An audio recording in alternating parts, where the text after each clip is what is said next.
space. If those ones right there could just be on.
Welcome, everyone. We are thrilled that you've joined us tonight. My name is Megan Coburn. I'm head of school at GPS, and I'm thrilled to have you all here in our joint GPS Macaulay Parent Partnership Series. And tonight we welcome Dr. Tracy Dennis-Tiwary, who is the best-selling author of Future Tense, as well as a professor of psychology and neuroscience and director of the Emotion Regulation Lab at Hunter College. Dr. Dennis-Tiwary is the founder and CSO of Wise Therapeutics. She has published over 100 scientific articles and been featured in a wide range of media, including the New York Times, the Wall Street Journal, the Today Show, and many more. Please welcome Dr. Tracy Dennis-Tiwary.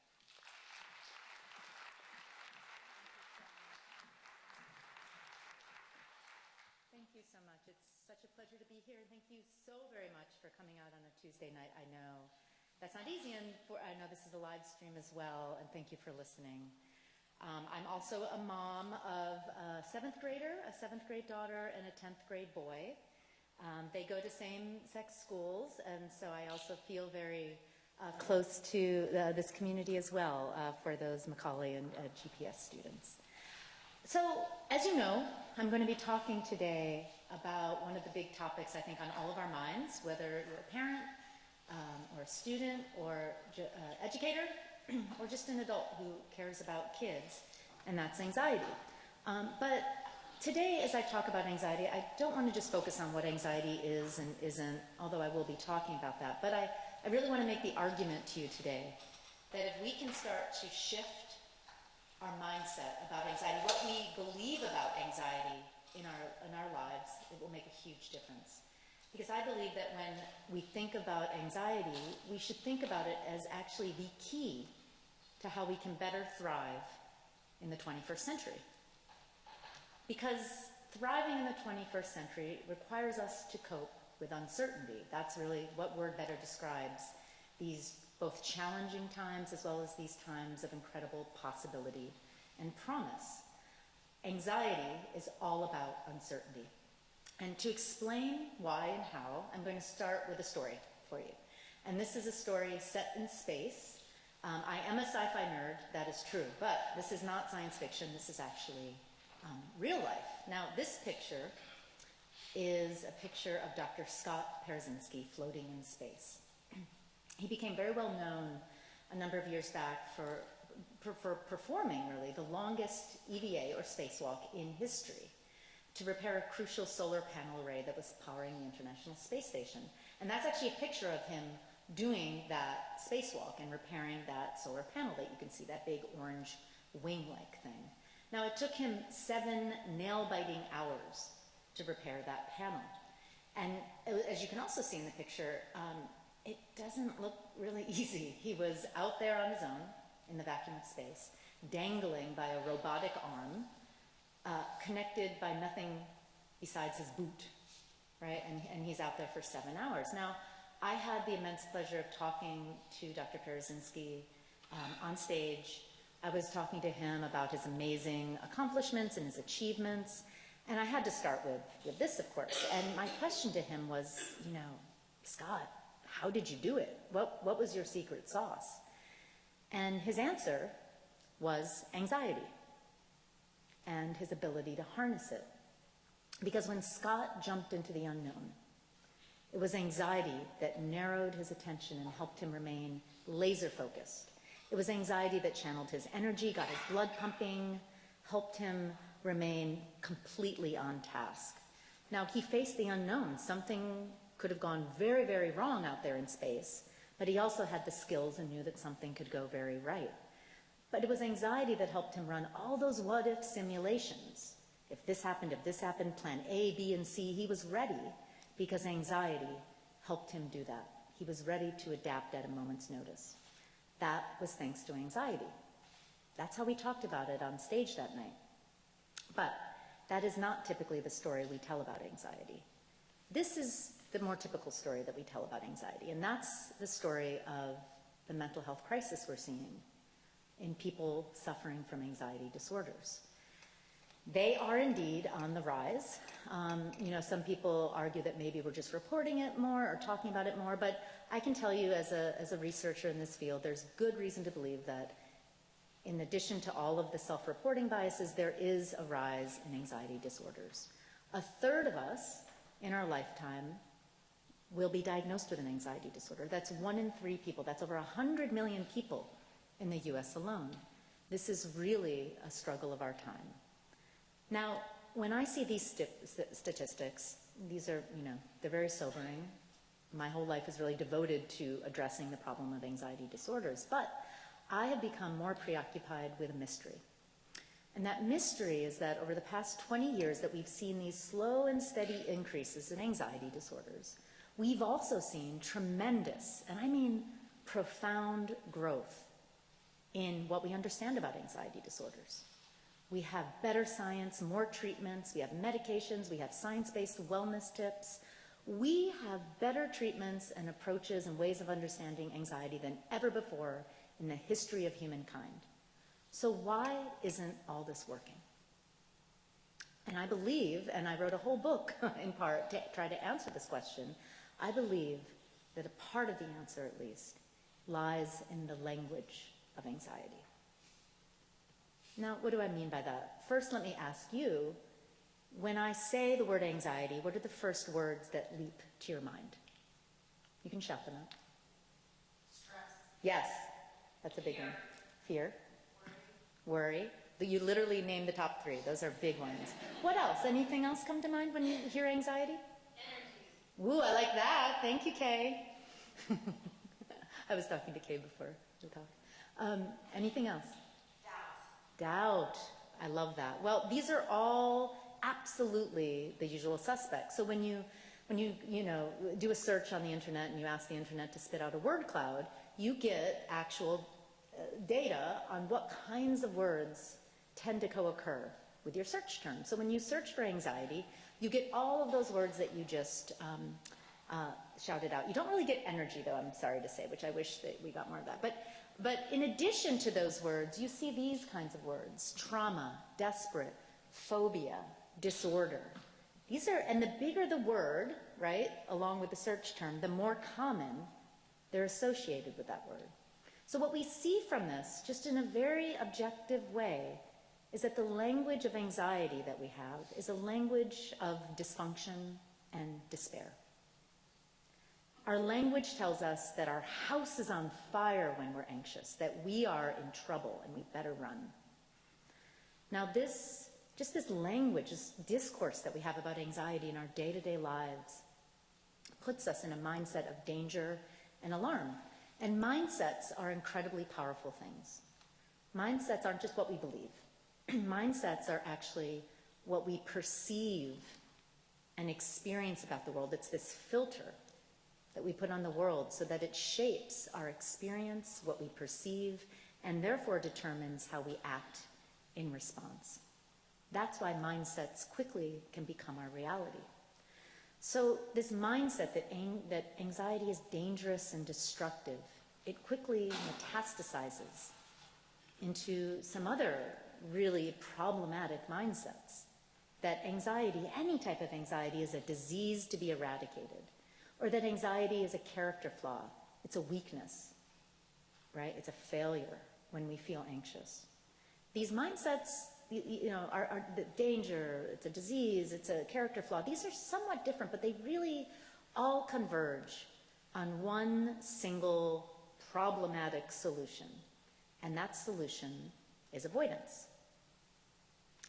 What I mean by avoidance, and as you can see in this picture, when I just did a search on what do you do with anxiety, this is literally a picture that came up. It means you get rid of it. You suppress it, preferably in 60 seconds or less. You eradicate anxiety like you do cancer. You eradicate it as quickly as possible.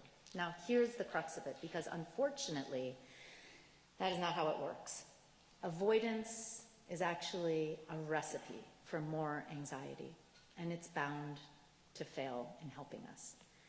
That's because avoidance is like this. It's like sticking our head in the sand. What we refuse to look at, as we all know, inevitably grows stronger. What you don't own owns you. And it's also a basic psychological formula in a way. It's this sort, avoidance equals amplification. It's like me telling you, don't think of a white bear. And just for a millisecond maybe, or just for a moment, that white bear is going to leap into your mind's eye. The more you try to suppress it, the stronger it enters the field. And it's the same with our emotions, only many, many times over.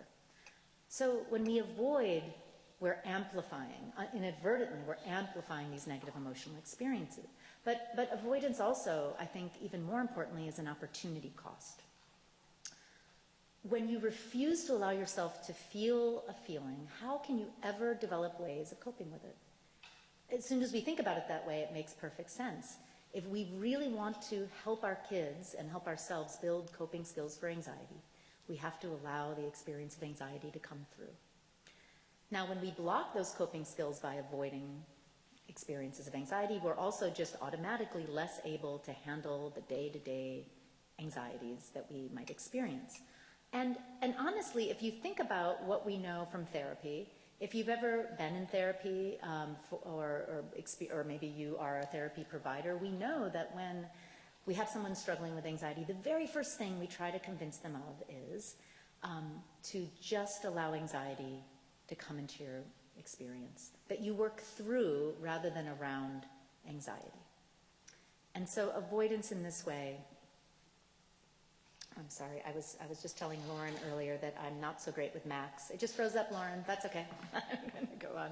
But so it's this difference between what we know anxiety is from a therapeutic approach, from a psychological approach. That's okay. I'll just go on to the next slide. Yeah, thank you.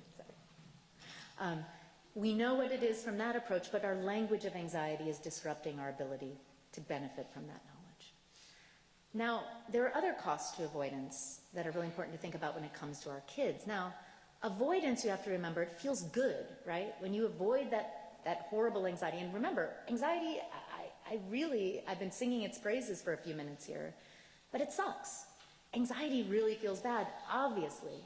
So when we avoid it, that feels good, and that becomes a self-reinforcing cycle. So avoidance can start to help anxiety take over even more.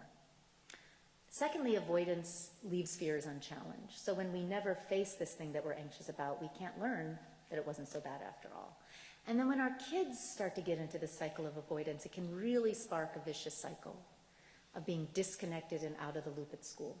It can start small with a little bit of test anxiety or being nervous about some friend drama. I have a seventh grade daughter right now, and I definitely know about friend drama at this moment. But once, if they start avoiding school or start to cut off, that's when then you can start to fall out of the loop, which makes you feel more anxious, which just drives the cycle even further. So really, avoidance, once in a while we need a break, but avoidance almost never gives us good solutions to the problem of anxiety. So if you haven't already caught on to me banging you over the head with avoidance isn't so helpful, how do we do less of it? Well, one of the most helpful things we can do to help avoid anxiety less is to start to shift our mindset. And there are two things to understand, really, that can help us shift our mindset about anxiety. And the very first thing is to know that we all have anxiety. We are all anxious because anxiety is an emotion. It's not automatically a disorder. And it's the emotion we have when we face, like Dr. Scott Perzinski, the uncertain future. And it's on a spectrum that every one of us will be familiar with. And it's a spectrum that varies from just having some butterflies in our stomach and being a little nervous, all the way to full-blown panic.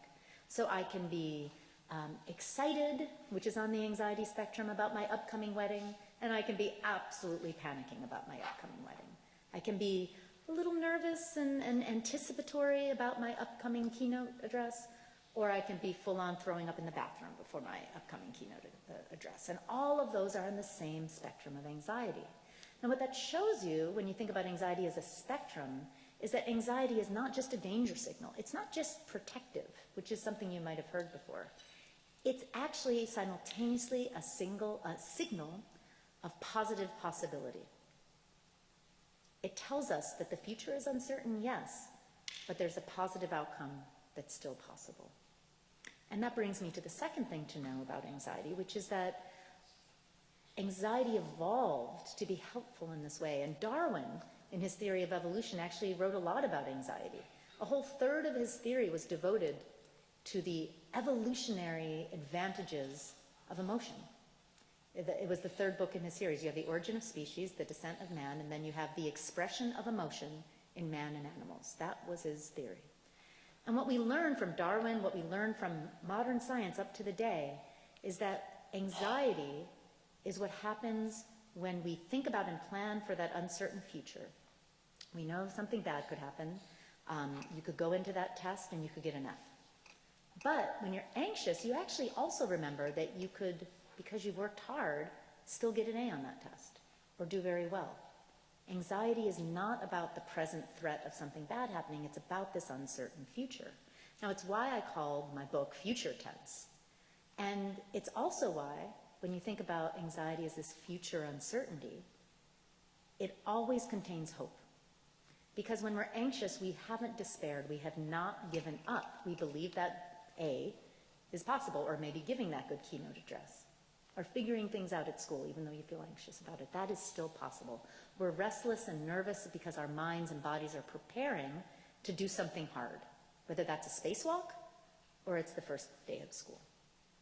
We are ready to work to make those good outcomes into reality and avert disaster. We're in it to win it. That's what anxiety tells us, and that's what it energizes us to do. So anxiety is an essential emotion. It's not a dysfunction.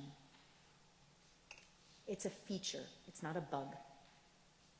And when we think about it that way, when we know that it feels bad to make us sit up and pay attention to this uncertain future and do something about it, that's when if someone comes and tells you, oh, I have anxiety, or oh, I was born anxious, you can say, good, me too. Now what do we do about it? Now, as I said a few minutes ago too, I'm sort of singing the praises of anxiety to you, and I do believe that anxiety can be a tremendous advantage. But anxiety, the emotion, is not the same as an anxiety disorder. And anxiety disorders are not an advantage. And I want to spend a few minutes talking about sort of the red flags you can look for, the distinction between anxiety as a typical emotion and anxiety as a disorder. Now, everything I'm telling you about dealing with and living with anxiety is exactly the same, whether it's typical anxiety or an anxiety disorder. So that's the good news. But it is important to know whether, am I struggling with something that's extra and I really should go and get that support or consider it? Or is this a day-to-day struggle and I don't have to assume that I have an anxiety disorder? So here are the four things, the kind of four red flags to look out for that distinguish typical anxiety from an anxiety disorder. Anxiety could be a disorder. It lasts too long. It's too strong of a feeling. It doesn't fit with the situation, and it blocks us from good things. So let's take the situation of a child who has some pretty strong test anxieties. Now, say, for example, these anxieties aren't just the day before the test, but they're lasting weeks beforehand. So the kid, he or she can't stop thinking about the test. They're having a hard time sleeping, again, even when that test is way off. The duration and intensity of this anxiety, it just doesn't fit with what's going on right now, which is that there's no test yet. And because it's so strong and so consistent, it's really disrupting that child's ability to be at peace and to do the things they need to do in life. And the degree of this anxiety is starting to block your child, perhaps, from doing what they need to. So perhaps they're so anxious they start skipping math homework, even though it's this math test they're really anxious about. Maybe after they start skipping that homework, they start to worry that their teacher's going to be mad at them, and they start trying to skip school. And then if they do skip school, that makes everything much worse because they're missing work. And you can see how this it starts to spiral into worse and worse anxiety. Now, contrast that with anxiety about a test that's not so debilitating. This is, if your child is really nervous the night or two before a test, but they know that one way to deal with that nervousness is to study, but still they get a sleepless night. We may think, oh my gosh, maybe they couldn't sleep last night and they have an anxiety disorder.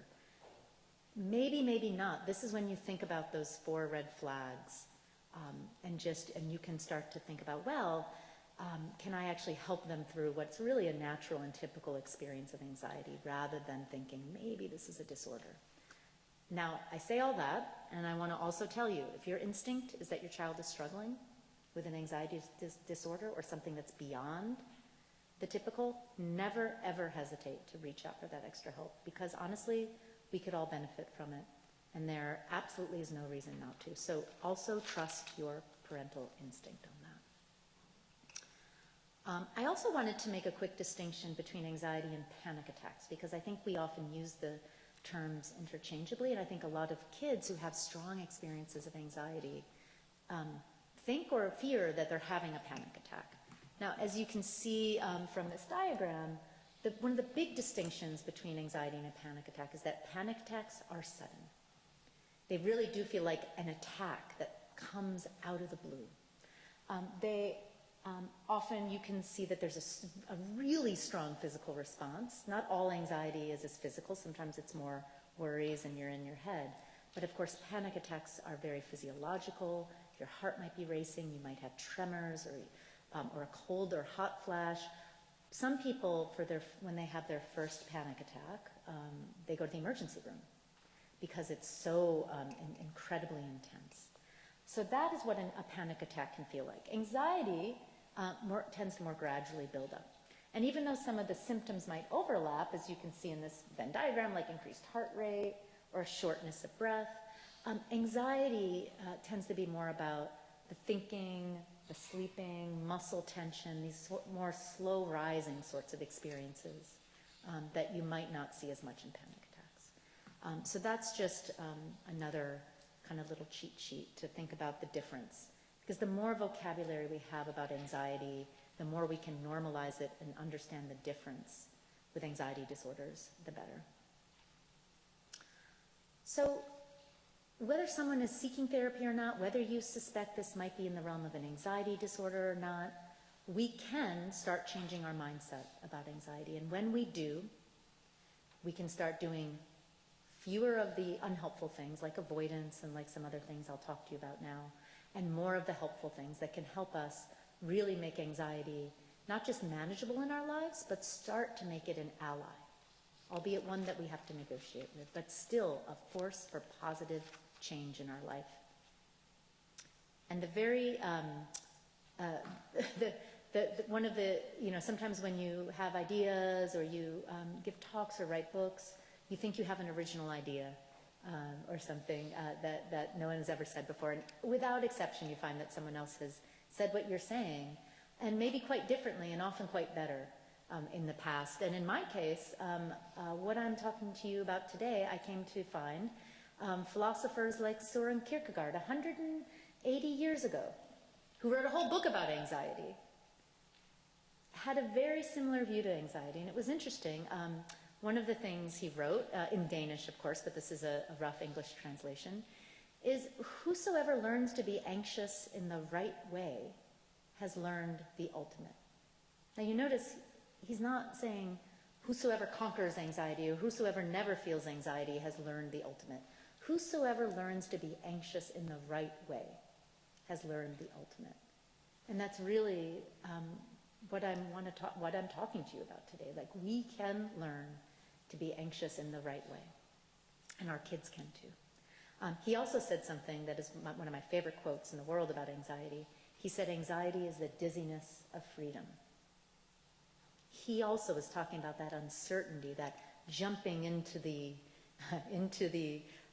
taking that leap of faith, right, into the unknown. Anxiety is all about that. It's in that space between where we are now and where we dream we can be. Now, this notion that mindsets matter isn't just crusty old philosophy or me just telling you that. There's an excellent body of science that's been growing and growing for the past 15 or 20 years now that shows us that even small changes in our mindset about anxiety can have a profound difference. I'm going to briefly describe a study that there's sort of a snapshot of what it looks like here. This was a study published back in 2013 by Jameson and colleagues at Harvard. And they showed that when we teach people to think about their anxious responses as a signal that they're ready to rise to a challenge rather than a signal that they're ready to fall apart, even clinically anxious people perform better under pressure. So in this study, they had people with social anxiety disorder, which is a fear of things like public speaking. They had these folks with social anxiety disorder come into the lab, and then they had them do what is kryptonite for them. They said, we're going to have you give this impromptu public speech in front of a panel of judges, and you have 3 minutes to prepare, and it's going to be on a really contentious topic, like the death penalty or abortion rights or something, right? And then they're like, okay, it's 3 minutes and you're going to go. But then, this is an experiment, and for half of the group, they said, okay, before you do that, though, we want to teach you something about all the feelings that we think you're probably feeling right now. So for 15 or 20 minutes, they taught half of the group that, those butterflies in your stomach or that feeling that you have to throw up, that's not you actually getting ready to fall apart.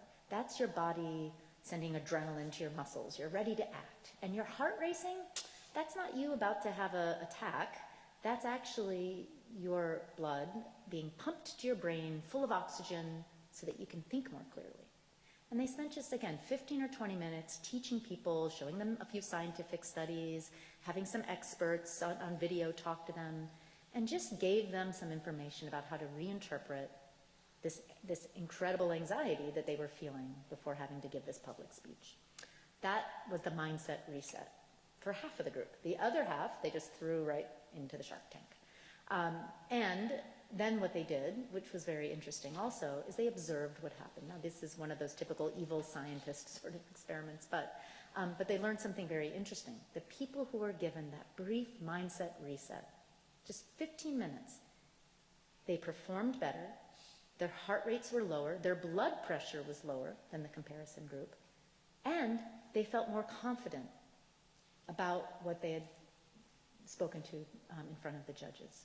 Just this 15-minute reframe of what anxiety was helped people with clinical social anxiety disorder who'd been in therapy for years. It helped them actually do better and feel better and start to really shift something they thought would be impossible for them to do just minutes before. So mindsets really do change us, and they quickly can become our reality. And I also want to say, I won't go into this study, but there are multiple studies, not just with adults, but also with teens, that show when we teach kids, young people, to think differently about anxiety, when we teach them to have also more of a growth mindset about their academic lives, their emotional lives, when we combine that, it can change all sorts of things in a positive direction, including test performance, anxiety in school, and other real challenges. So mindsets aren't just pie in the sky. They really do have a powerful impact.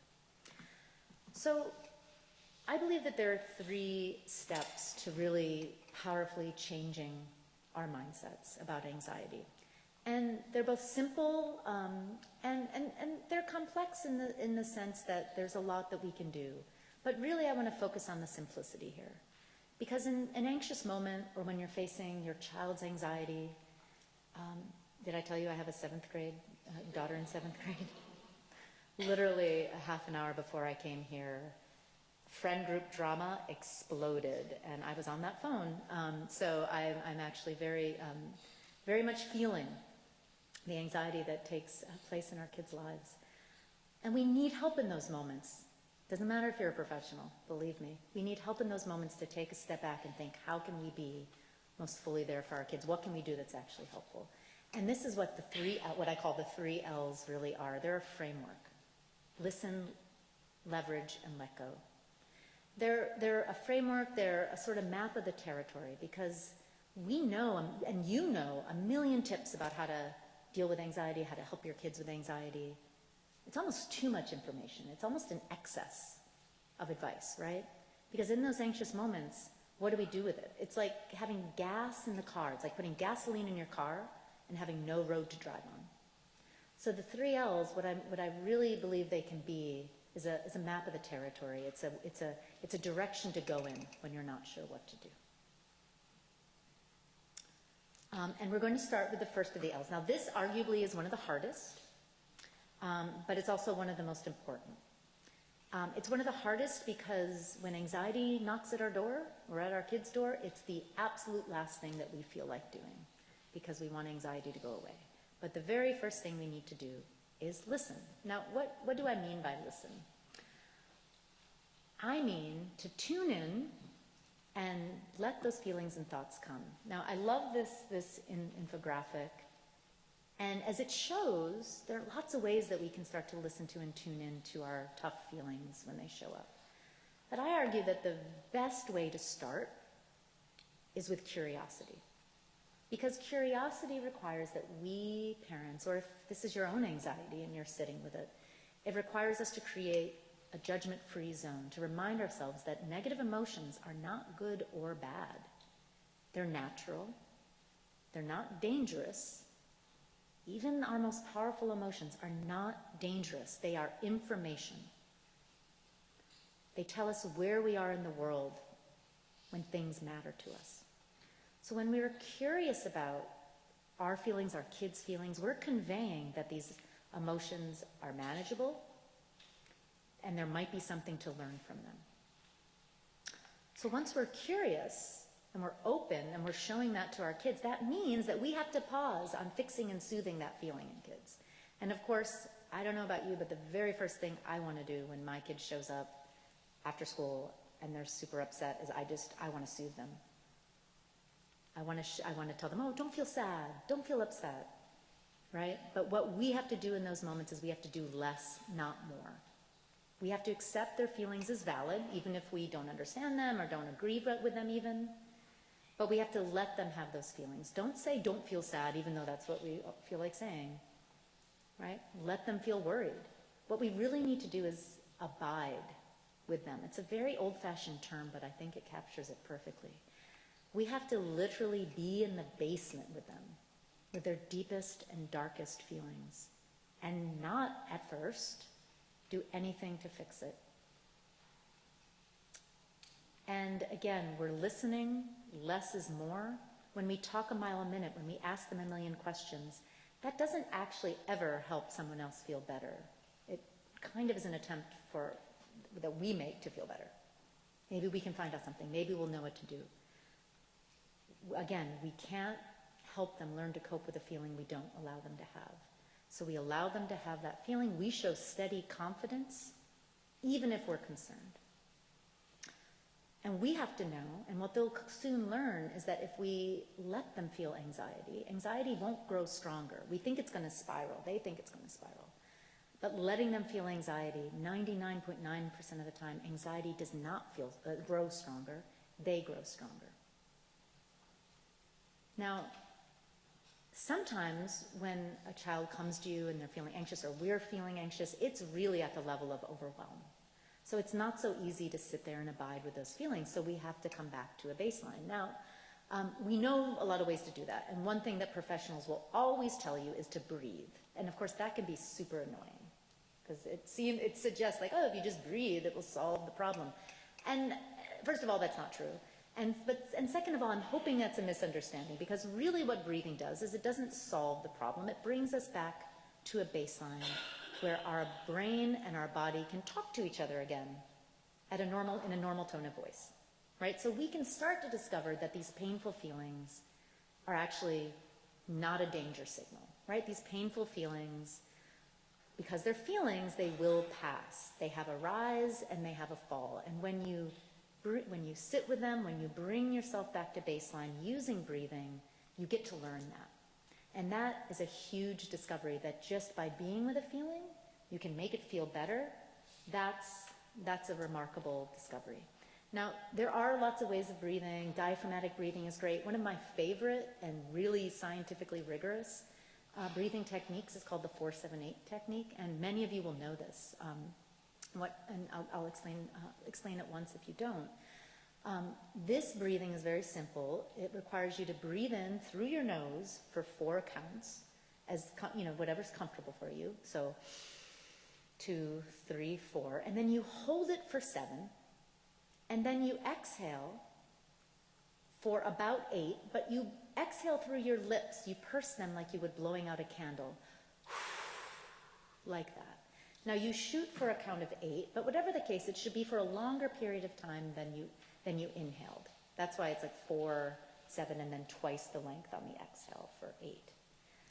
What this does, and it's sort of amazing how effective this is, do it for just 1 minute and you will feel your body change, is it activates your parasympathetic nervous system, your rest and recovery system. And that is the sort of the inverse of your fight-flight system, right? And when your rest and recovery parasympathetic nervous system is activated, your sympathetic fight-flight response cannot be activated. It's a biological fact. And so by amplifying through this breathing technique your rest and recovery system, you will automatically reduce your fight-flight system. And so this is something that everyone can do in those tough moments. Even if it's just for a minute or so, it will help us come back to baseline and start to really tune into what this experiencing that we're having, instead of just avoiding. Now, once we've sat with those feelings, once we've brought ourselves back to baseline, are a little more emotionally grounded, giving words to feelings, if we can, is really important. Now, they may not be the right words or the perfect words, but as we all have probably heard, when you name it, you tame it, right? Or as the saintly Mr. Rogers said many decades ago, anything that's mentionable is manageable. And it's true. And I don't have to tell you that science tells us that, because there are research studies, but we know that's true. We know that when we have these chaotic feelings, the minute we put them into words, we feel better, and we know that we have more control than we thought we did just a moment ago. Now, it's hard to help kids sometimes, especially if they're on the younger side, find the words. And it's important that we don't give them the words. We don't say, oh, you're feeling really sad right now, you're mad, you're anxious. We have to help them find those words. And there are things, there are prompts that we can help them with. There are all sorts of things. I just have a few that I'll be sharing with you now to give you a sense of it. We can say, well, what happened before you had that feeling? That can help a person narrow down by putting it in context. What does it feel like in your body? You know, have kids ask that. What does it feel? Is it feeling like my chest is tighter, or are my limbs heavy? What is this feeling like in my body? What does it feel like in my thoughts? Do I have racing thoughts, or is it more cloudy and confused up there? Sometimes that's a little too wordy for some kids, and depending on the age as well. So, you know, you could ask them, well, if it were a color, what color would it be? If it were a song, what would it sound like? So all these different ways of tuning in can be super helpful, and it's going to be different for different kids. Sometimes reframing anxiety as being nervous and excited instead of anxious can actually work wonders. I remember talking to the podcaster and kind of all-around great guy, Simon Sinek, and he tells this story about having a fear of flying in planes.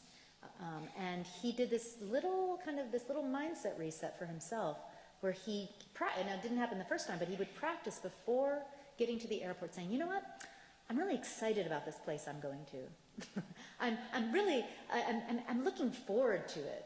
You know, I'm nervous, but I'm excited. And the more that he told himself this reframe on his pretty debilitating fear of flying, the more it changed. And pretty soon, it wasn't great. He didn't love going on flights, but he could really do it with a lot more comfort. So these kinds of, remembering that spectrum of anxiety, right? Nervousness and panic, they're on the same spectrum. That can also be helpful for kids.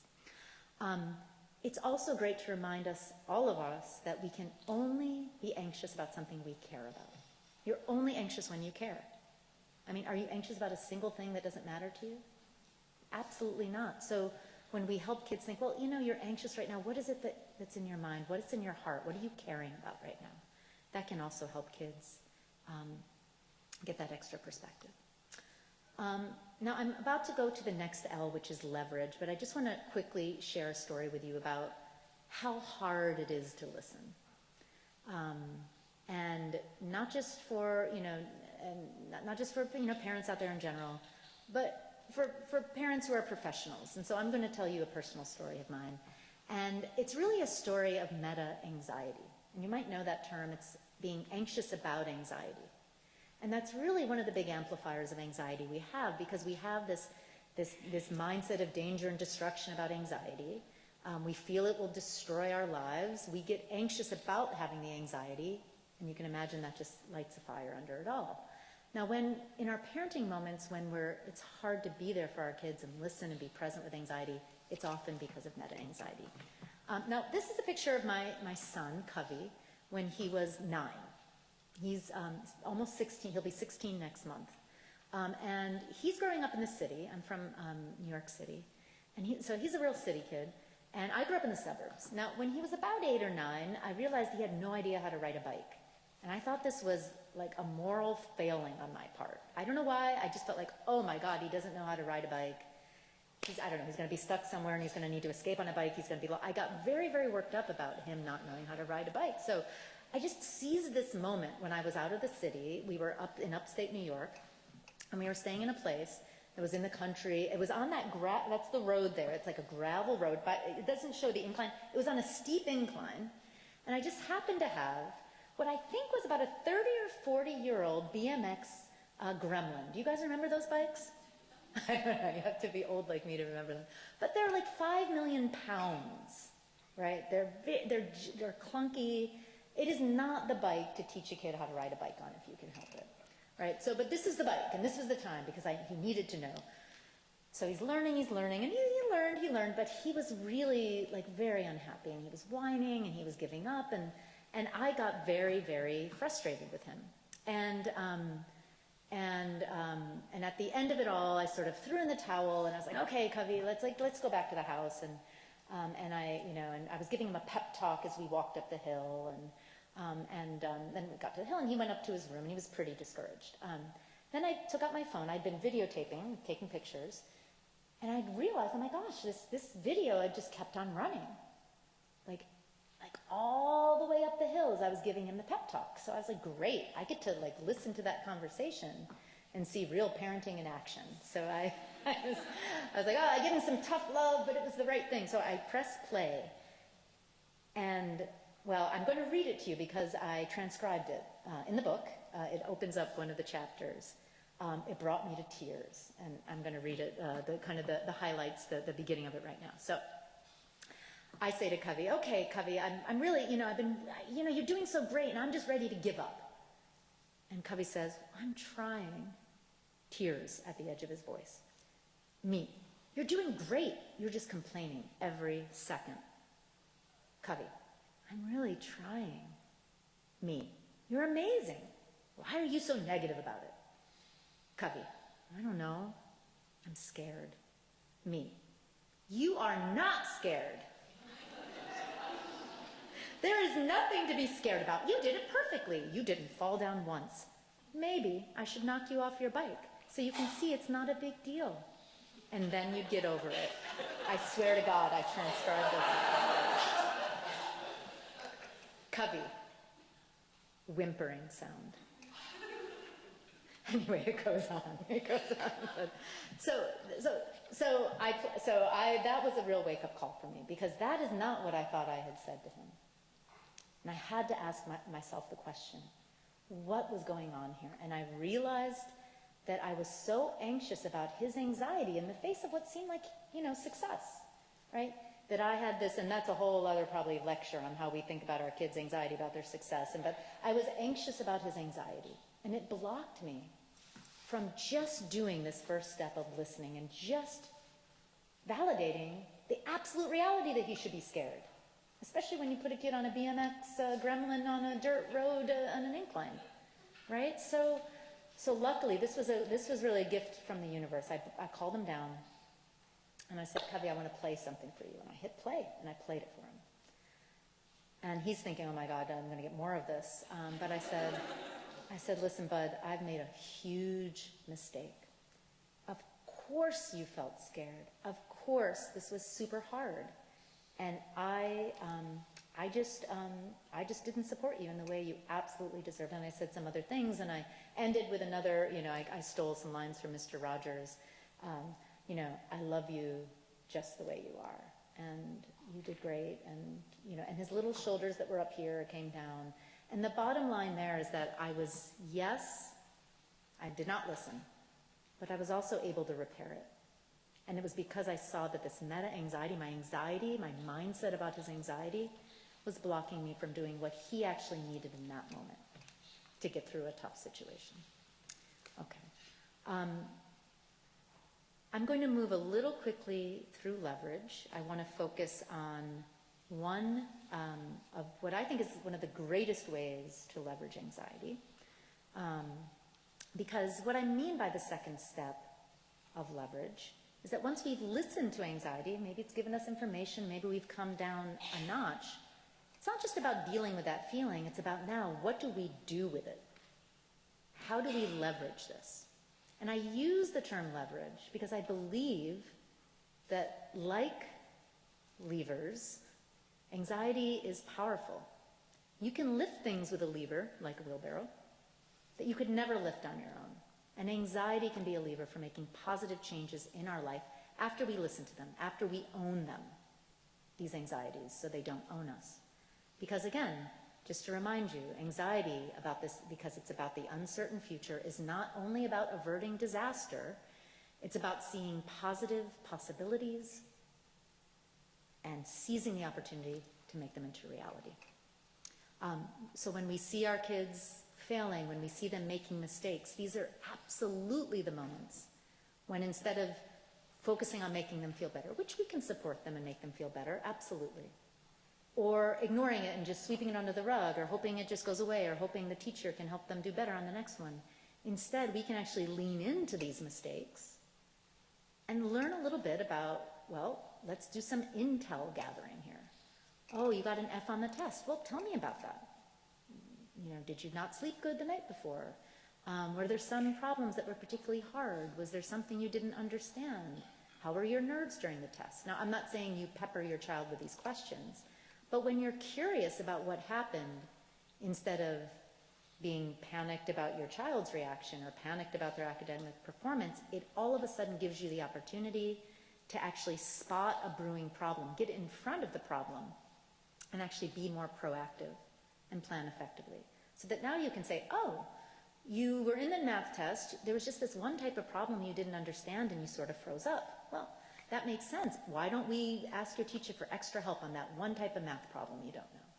And all of a sudden you go from what feels overwhelming failure to a way forward, because you took that chance to listen to anxiety and then do something about it. So I want to talk to you about one of the best ways to leverage anxiety, which is called the worry appointment. And this is something we can do with ourselves, and this is something we can do with our kids. The key idea here is that, yes, we think of worries as being bad, but actually worries are just our attempt to control the future. And worries themselves, the presence of them, isn't the problem. It's that when we try to suppress them and make them go away, they just tend to come roaring back stronger, and they start to become intrusive. So we can actually start focusing on worrying well instead of worrying less. And that's what the worry appointment is all about. And there's a great study, if you want to think about the more practical application too. Back in 2011, Ramirez and Baylock, in the journal Science, which is one of the best journals in the world, showed that when you teach kids to do this worry appointment just for 10 minutes before a test that they're about to take, not only do they feel less anxious, they perform better. They get higher scores than kids who aren't given that time to worry. So let me tell you a little bit about what this looks like. In essence, this is about scheduling worry time. So you find a time, and you don't just do this in the face of a disaster about to happen. You can do that too. But you find a time that you do every day for a week or so that you are planning to sit down and do concentrated worry. And it should be about 15 or 20 minutes. And it sounds so counterintuitive. But when you schedule that time, and you give yourself a pad of paper, your kid a pad of paper, and you say, okay, let's write down every worried thought that's in your head. And you write down in detail, not just I feel terrible, I feel worried, but I'm worried that when I walk into that classroom, I'm going to trip and fall on my face. And then I'm going to sit in my desk, and I'm going to forget everything I studied the day before, and then my pencil's going to break, and literally, blow by blow by blow, the bad and the ugly, but also the good. Like as you worry, sometimes those positive thoughts come to your mind too. So just write it all down, and you write and write and write for 15 or 20 minutes. Now, the first part of this intervention is that you learn that you cannot worry for 20 minutes straight. It is almost impossible. So you learn right off that there's an end to worries, which feels very, very good. But then you've gotten them all down, and then you have this list, or you have this little journal, right? Then walk away. Even if it's for 10 or 15 minutes, walk away from that list and then come back. And the very first thing you'll note as you read over it is that 50% of those worries don't even matter to you anymore. They're irrelevant, right?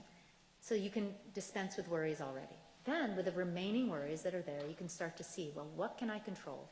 What can I not control? What can I do something about? And all of a sudden, you can start planning and acting.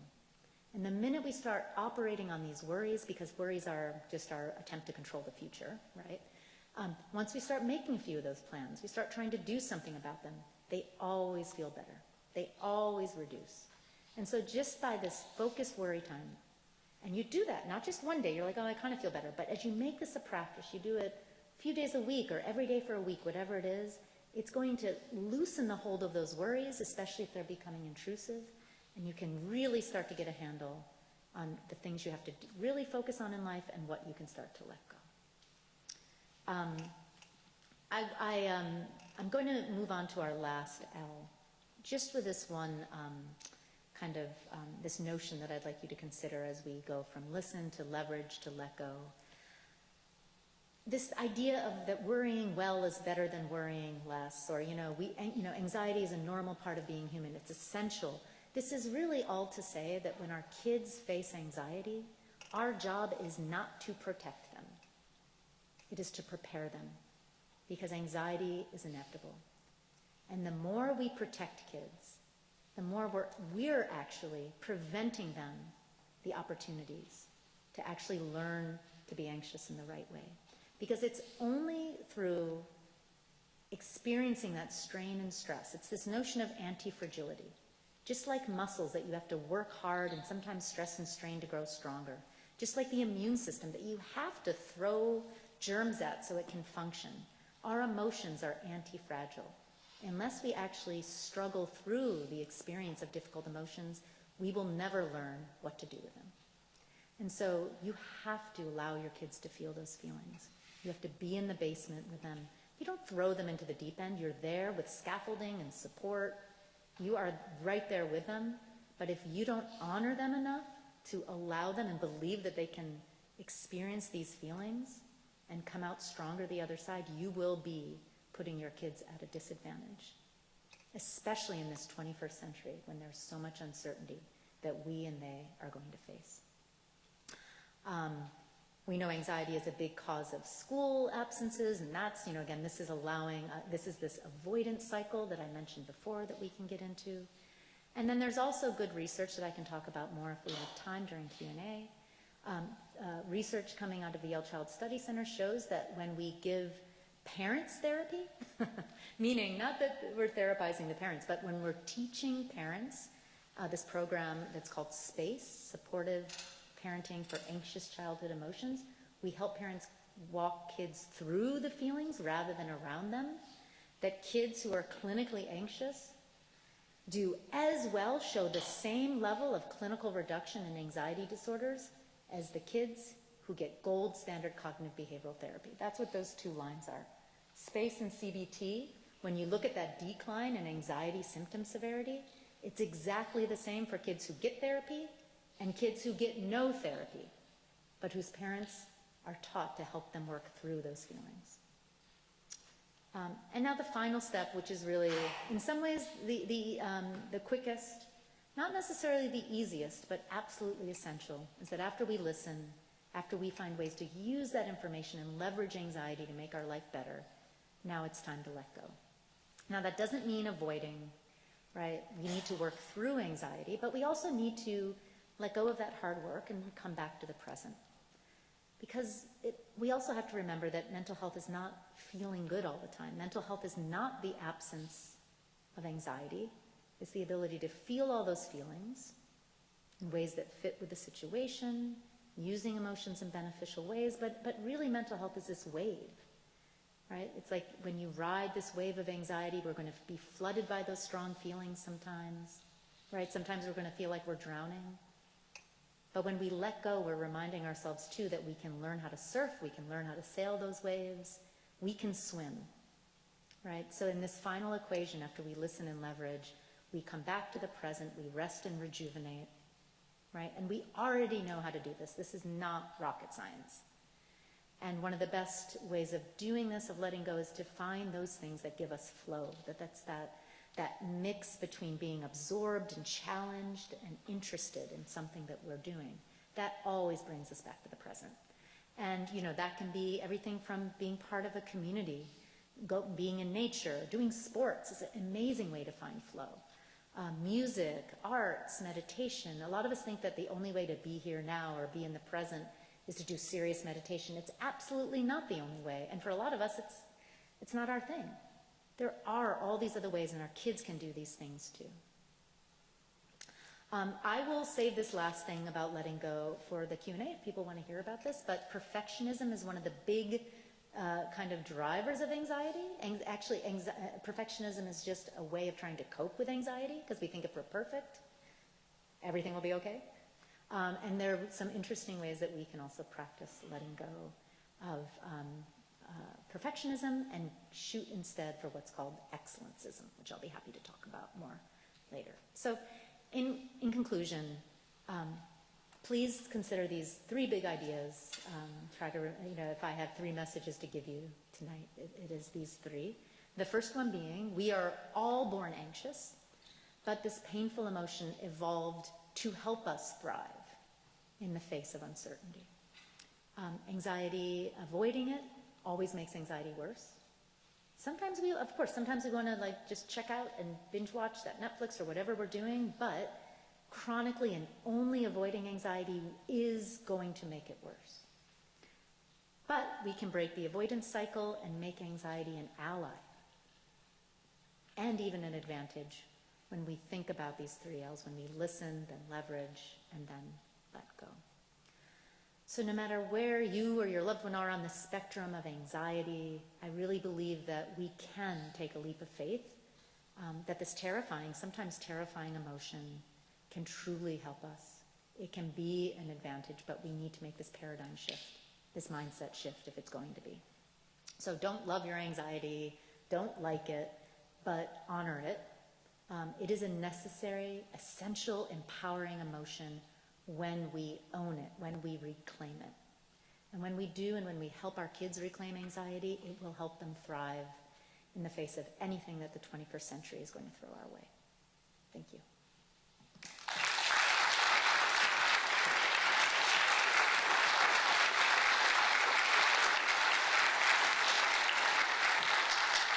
So I'd love to take any questions or comments, and I might come down to y'all like a game show host, if that's okay. Oh, it's a little loud. Yes, and I know Lauren's going to help me as well. Let's see. We can, if we don't have another microphone, I can just pass this one around. Oh, you do? Oh, you're ready. Oh, I should have known.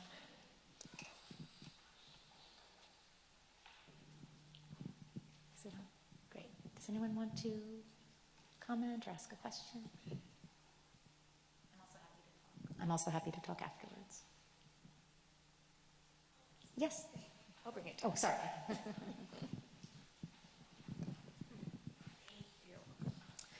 Hi. When you had the slide about the 4-7-8 breathing. Yes. And this is more towards my son, not my girls here at school. But when I suggest to him, okay, let's breathe through this, he gets furious. Yes. Yeah. I don't want to breathe. Yeah. Don't make me breathe. Yeah. And I'm like, oh. Yeah. It's super, kids get super. Yes. Yes. So do you have any suggestions on the language I can use to help him want to breathe? Yeah, half of this is going to be like sneaking in about. I mean, here's the thing. I mean, kids most of the time, want us to be like seen and not heard, right? Like, right. And it's interesting. I really know what you're saying too, because as a psychologist, my advice is even less welcome, right? And so, so I think you don't, in those moments, it's almost not good. I would say that one of the best things we can do in those moments is not tell them to breathe because they feel like, oh, you're saying it's going to fix it. Like to be with them if they'll allow you. Like there was a time when my son was having, it was a tough period. And he would come and be like, are you okay, bud? I was like, we'd ask a million questions and nothing would work. And then my husband was like, oh, he just needs privacy. And I said, just go in there and sit with him a minute. And so he's like, hey, bud, you don't have to say anything. Is it okay if I just sit here? And he was like, yeah. But he sat there. This was like he was in the basement with him, right? And he didn't say a thing. He didn't try to interpret or fix or tell him to breathe. Okay. And he's like, just tell me, when you want to, if you want me to head out. And it's like, 5 minutes goes by, 30 minutes went by. Okay. And it wasn't like magic, everything became better. But what started, like that was the unlocking. Mm-hmm. So I think in those moments, I actually think doing less is much, much more. Okay. And then I'll say about 4-7-8, what I do with my kids is I sneak it in at times when it's totally irrelevant to what they're experiencing now. Okay. Or I'll talk about how I use it, because I do use it, actually. I gave my daughter a worksheet about grounding techniques because she had had a really intense experience of panic not too long ago. and it was not welcome. But she did say, Mom, yeah, that happened, but I remembered what you said about the 4, 7, 8, and I tried it, and it was sort of helpful. But so you sort of plant the seeds, is what I would suggest. Okay. And have it be just part of what you're saying, and you don't be fake, because kids are like they're like sharks. They smell a drop of blood in the water when you're fake. But if it's real for you, share. Without TMI, share what, how these kinds of things might help you in those anxious moments. So anyway, that was a lot, but. Yeah, no, I love it. Thank you so much.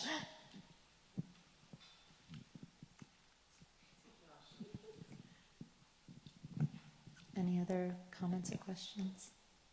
Has anyone else ever berated their child during bike riding lessons? Oh, yes. I think.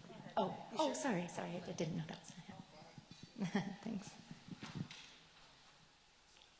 Can you just say more about perfectionism and lowering standards? Yeah. So we know. Thank you. And I'm sorry, I was going off. I think I took a little too much time on that bike riding story, and it threw me off my timing. So we know that perfectionism. I mean, there's no upside to it, right? Because here, I'll just stand. Because perfectionism is about these standards of flawlessness. You will never meet those standards, and horribly and ironically, we know that perfectionism actually predicts less creativity, less productivity, less, and of course more anxiety, suicidality, depression. It is a losing proposition, right? But as I mentioned briefly, we're perfectionistic because we think, and I'm a perfectionist in recovery, so I can say this firsthand, we're perfectionistic because we think if we can just control this, no one will criticize me, it'll all be okay, right? So it's just an attempt to control anxiety. But there's this other idea. It's sort of like, if that's the dark side of the force, the light is what has been called excellencism. Now, it's kind of a mouthful. If you have a better term for it, let me know. But a researcher up in Canada came up with this term, and it's essentially this idea: rather than go for perfect, we go for excellent. And what you know when you're going for excellent is that sometimes good enough has to be what you achieve before excellent. And you also know that you have to fail to get to excellent. Failure is the way forward, and perfectionism blocks you. So this excellencist mindset, so Thomas Edison was an excellencist when he said, I haven't failed, I've just found 1,000 ways that don't work yet. So it's this sort of, and so what we do, and I can again talk about this firsthand, is you have to start unraveling those standards of perfectionism. And there's this one kind of cute but effective exercise. You take something you're perfectionistic about, or help your child do that. For me, one of the recent things I conquered a little was dinner parties. Like when I throw a dinner party, it's the pressure, and I have to, like, everything has to be cooked ahead of time or catered, and it's like, I think Martha Stewart's going to be coming, and it's horrible, and I'm tense, and no one has fun, and so I realized I had to let go of something. So I picked just 2 things that I would let go of my perfectionism for the dinner parties, and I let go of a perfectly clean house, so there were some dust bunnies in the corner, and I let go of cooking ahead of time or having it catered. So what happened, it was a friend's dinner party, and we cooked together, and yes, the house was a little messy, no one noticed the dust bunnies, but we cooked this meal together. So you pick the thing that you're perfectionistic about, and you write what is perfect to you, and then you let go of like a couple of those things, and then you try it. And so when I tried this experiment, I discovered, oh my gosh, I had more fun than ever before. We had a beautiful meal. My friends definitely had more fun because I wasn't there fussing over them and not letting them do anything. And the meal was delicious. And so you learn very quickly, you break that cycle because it's so rewarding to see that you can get to excellent and have all these benefits without the costs of perfectionism. So we can do that with little things with our kids. I work on that with my kids and their homework. My son is very much like, I have to get like A's and A pluses or it's a fail kind of kid. And, so we talk about like, oh, what if you got an A minus on this? And, my daughter's not that way at all, but, so you can pick those things and, have them describe what perfect is to them and then let go of a couple. And there's an article I wrote about it, and it was published in the Washington Post last year, and so it kind of just takes you through the same thing. But any other, I think I saw a hand somewhere.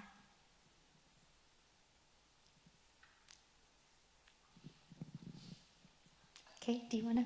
I grew up on a farm.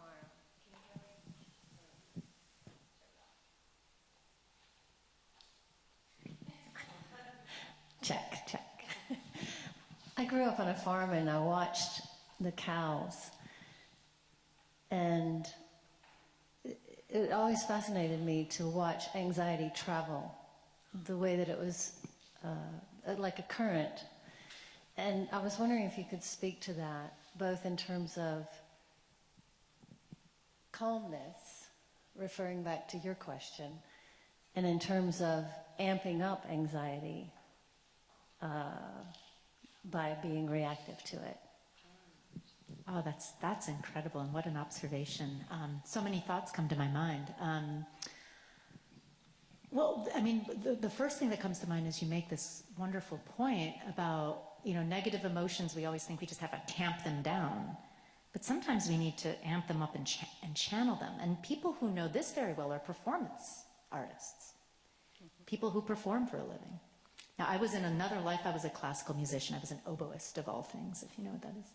And I remember before the big concert, like those nerves and those jitters, like part of what you needed to do is to, like, if I wasn't feeling nervous, like I was a little, I was a little like, what's going on here? I've interviewed some folks who are Broadway performers and talk about the ability to channel and use the energy of anxiety. I talked to one incredible dancer, and she said, and she's like top of the game, like she is a queen.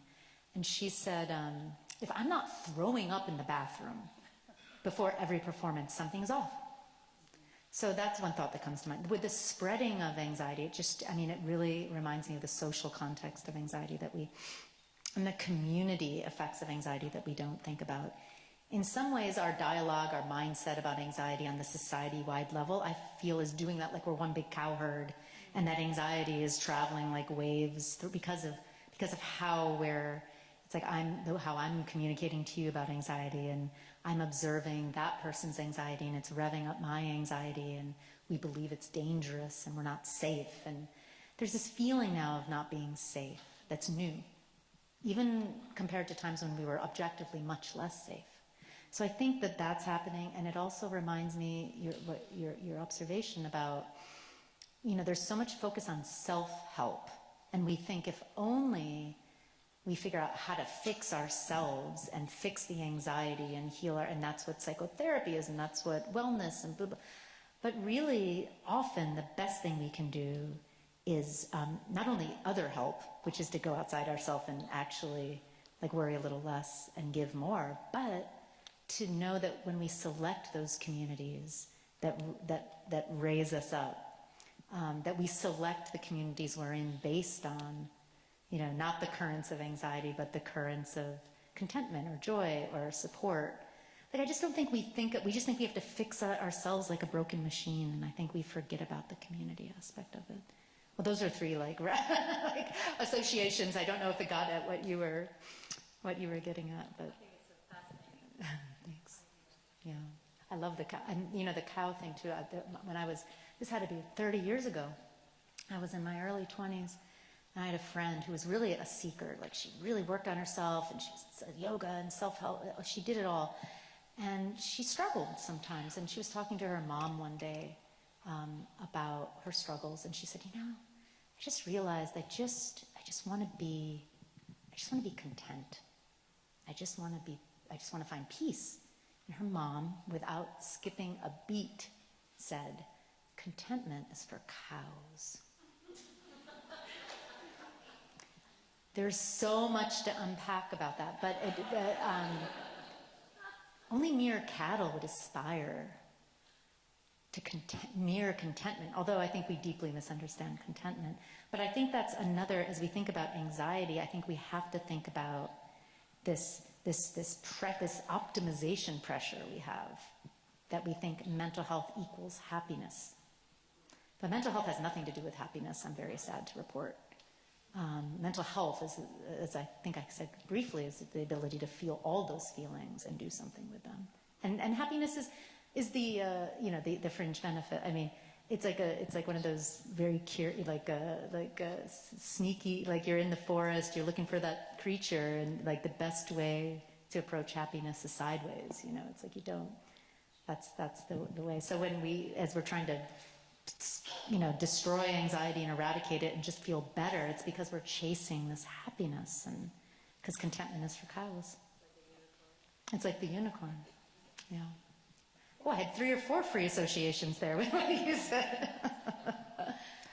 Dr. Tracy, I think we mistakenly only gave you 7 to 8, and so I want to honor everyone's time. Yes, of course. But maybe could you tell us like the last ways to maybe get your book or get in contact with you or things like that? Yes, I mean, you can definitely go to my website. And the book is kind of everywhere you can find books. And I have a Substack. And I think there's a little QR code for you tech kids out there. Wait, did I have that here in case? There, I think you can, like... My son said, you really need to have a QR code, Mom. Perfect. It's like, okay. Well, we're excited to have you Thank you tomorrow so to much. speak with Macaulay and GPS, so thank you so much for coming. Thank you. Thank you so all. much.